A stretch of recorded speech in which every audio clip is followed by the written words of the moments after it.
আরেকটা সাজেশন হলো, test paper কেন লাগবে কি জানো?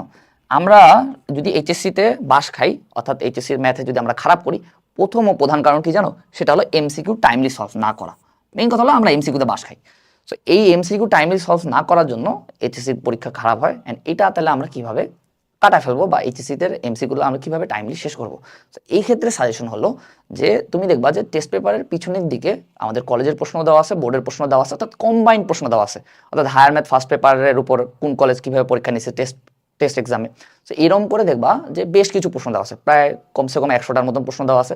তো এক্ষেত্রে সাজেশন হলো তোমাকে প্রতিদিন একটা বা দুইটা, বা তুমি যেদিন যেদিন ম্যাথ করবা ওই দিন একটা বা দুইটা করে এই যে এমসিকিউ শিটগুলো আছে এগুলো হলো নিজে নিজে সলভ করা। এখন দেখবা যে সলভ করতে গেলে কিছুতে কিছুতে তুমি আটকায় যাওয়া। এখন আটকায় যাওয়া খুবই স্বাভাবিক। এই যে আটকায় যে গেলা, এটা নিয়ে প্যানিক করারও কিছু নাই। ইভেন এমন হইতে পারে 25টা প্রশ্নের মধ্যে তুমি 12টাতেই আটকে গেলা, কারণ তুমি তো রিভাইজ দাওনি। এই যে 12টা প্রশ্ন আটকে গেলা, এই 12টা প্রশ্ন একটু মার্ক করে রাখবা এন্ড নিজে বই খুলে খুলে একটু সমাধান করার চেষ্টা করবা। তাহলে হবে কি, তোমার যে প্রবলেম সলভিং ক্যাপাবিলিটি আছে এটাও কিন্তু তোমার বাড়ে যাবে। সো এই ক্ষেত্রে আমরা টেস্ট পেপার দুইটা কাজে লাগাবো। এক হলো এমসিকিউ সলভ করার জন্য, দুই আমাদের ম্যাথ কিভাবে ঘুরে দিচ্ছে এটা দেখার জন্য।